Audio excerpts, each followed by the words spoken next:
This is Ohio. This is Ohio. You made this story about a year ago. You were in a different space, Doug. It was about a year since my first wife died of cancer. I've remarried now. Back then, I was still looking for ways to process the loss, not really knowing what I was doing. And you heard about an exhibit at the Mansfield Art Center just up the road. Someone said, this would be good for you. There was an exhibit called Passages, and when I took that long, rainy drive to Mansfield, I couldn't know what I was in for. I'm driving an hour and a half on a rainy day to an art opening called Passages. That would be good for you, my friend Dana said. It's been about a year since my wife, Michelle, died of ovarian cancer. A central feature of this exhibit is a large fabric installation by Sue Cavenaugh, who worked on the piece while she was dying of pancreatic cancer. I agree with Dana. It feels like it would be good for me, but I'm not sure what I'm after. There are days when my wife's death floats into my bones like a black iceberg, and I fight it. I fight the very terms of our existence. It's unacceptable to me. Unacceptable. That something can grasp us from inside like that and just suck out every drop of life. Just no. That's how I'm feeling right now as I pull into the parking lot and get out of my car. Maybe I'm hoping for some kind of acceptance or integration or distraction. It is distracting. The reception is happy and loud. Voices fill the atrium. I make my way past Sue's installation, which is voluminous, and go upstairs to the rest of the exhibit, where I meet Eileen Woods, one of the other participating artists. Eileen has been working on a series called Last Words. She has a piece in that series, in this exhibit, that looks like a black tent made of stitched together black squares. We duck in. The interior feels celestial, light bleeding through where words are burned into the fabric. Well, I irreverently call it the Death House because it's the last words of Thomas Hobbes. I'm about to take my last voyage, a great leap in the dark. And that text is burned on over and over and over and over and over again. And that is the title of the piece. Wow. And you're supposed to sit in the chair and reflect for a moment about that last voyage. So I'm feeling it. We're in the midst of, we're mortal beings, and we should integrate that while we're alive. I mean, all living people are actively dying, and I wish we could plan our last words. I mean, have you thought about that? Well, I know what my wife's were, and I've read all these books, and there's inspirational moments. She was very, very close. She looked comfortable, but she just turned her head very slowly, and she said, "Help!" Ow! And she turned her head back. So that's jeez. It weighs on me. That's terrible. Thank you. It wasn't what I was hoping.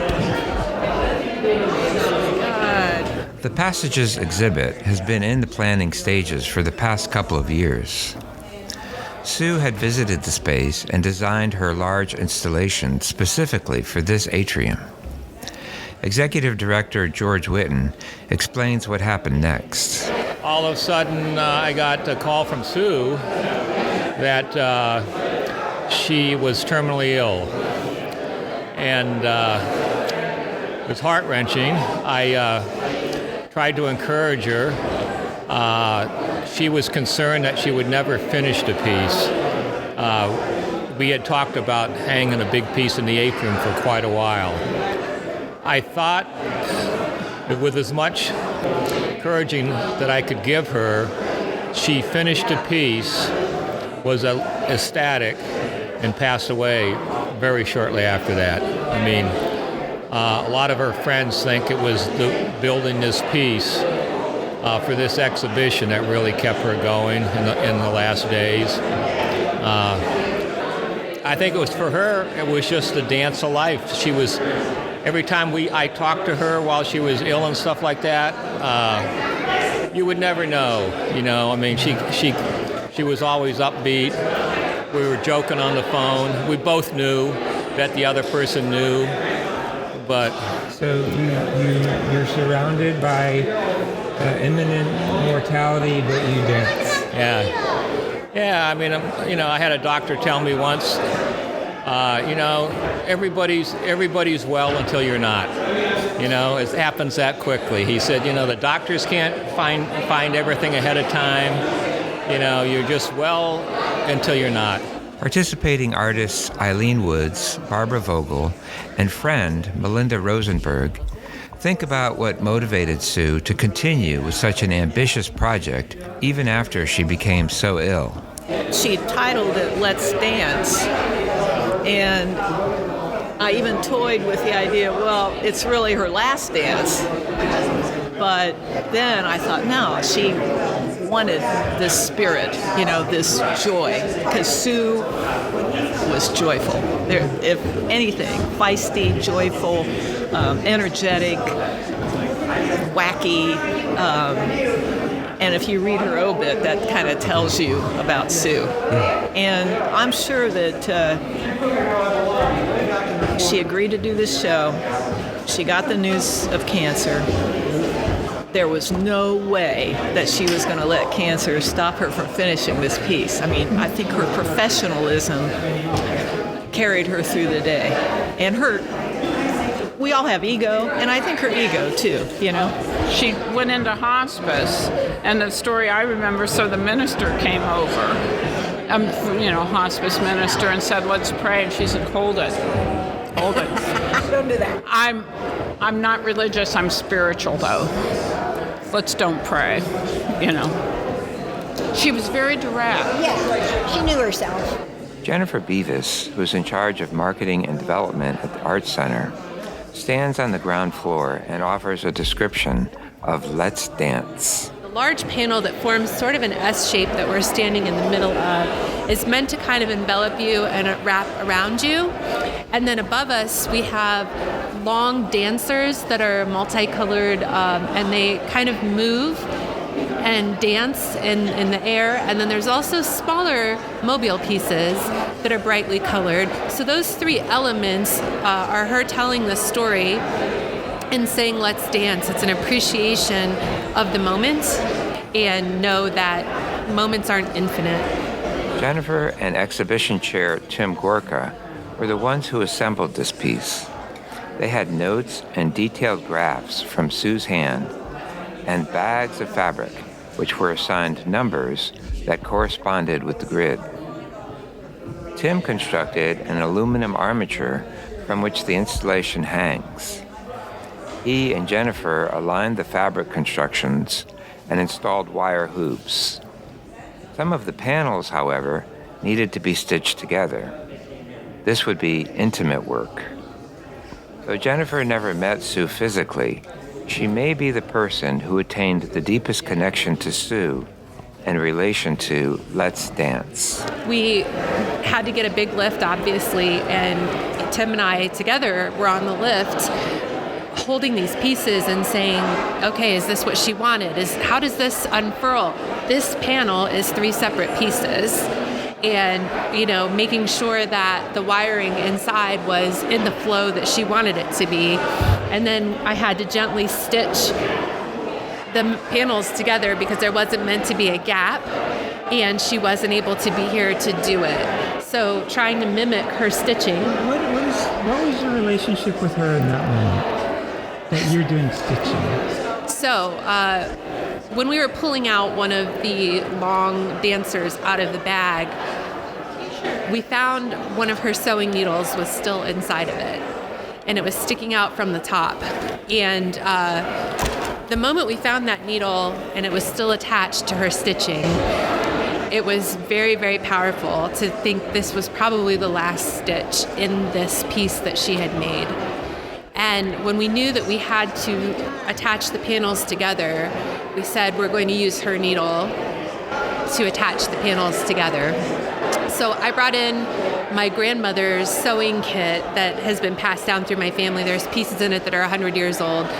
Found, the string that would work with this, and, took her needle and sat on the lift very peacefully, very meditatively, and tried to mimic her stitch to go up through to attach the panels together on her behalf. And when we put the last stitch in, we took a moment and said, okay, Sue, your piece is up. It's here, it's in your space the way you wanted it. We did everything we could to see this through for you. What are you feeling? Joy.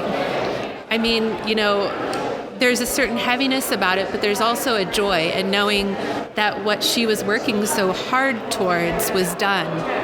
And, she put so much energy into this, and to know that it wasn't going to exist in a bag that didn't get seen by anyone. It was going to be what she wanted it to be. She designed it for this space, and we were able to carry it out, on her behalf. And with her friends involved and the other artists who could see it and be a part of it and walk through it and have her presence for them be here, even though she couldn't be. My long drive home through the gray rain felt different than the drive up. I could still feel the cumulative efforts of Sue's vision and labor, and Tim and Jennifer's patient care to bring the work to completion. I still felt the presence of the enveloping, draping mass of fabric that reached the floor, the dancing cylinders, and spinning colorful mobiles overhead. When I walked into my quiet house and sat down on the sofa, I picked up a small pillow Michelle had made me. She loved to sew. For our first Christmas, she made me this dream pillow, deep blue fabric with gold trim. On the front, golden shapes of stars and large sleeping suns and a sleeping moon. I was studying my dreams at the time to help recover from a bad depression. She stuffed the pillow with dried lavender and what would become a running family joke. Lavender is a sleep aid in moderate proportions. In these proportions, it was an allergen. After Christmas, I left the pillow on the bed for as long as we both could stand it.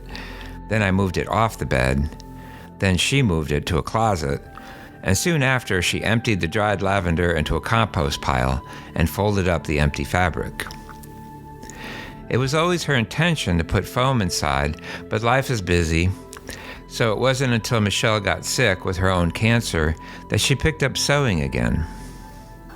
She asked friends to help when her strength was flagging, and for our last Christmas, I received the dream pillow as a gift for the second time. But it still wasn't quite finished. Michelle had written out an inscription on paper. Her plan was to transcribe it onto fabric and sew it to the back of the pillow. After she died, her friend Sandy came over, and Sandy traced Michelle's handwriting onto the fabric and sewed the label on. As I reread Michelle's words through another hand to the love of her life, and I think of Sue Cavenaugh's Let's Dance coming to full expression through the care of Tim and Jennifer, it feels as though death both is and isn't a finite boundary. And help is the thread of life.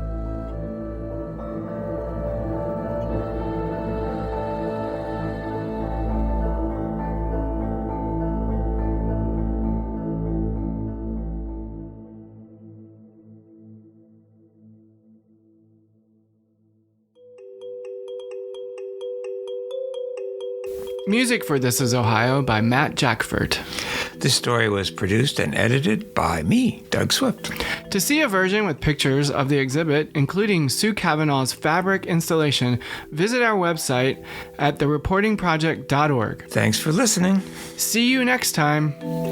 But will we? Will we see them? I don't think we will. Is that a metaphor?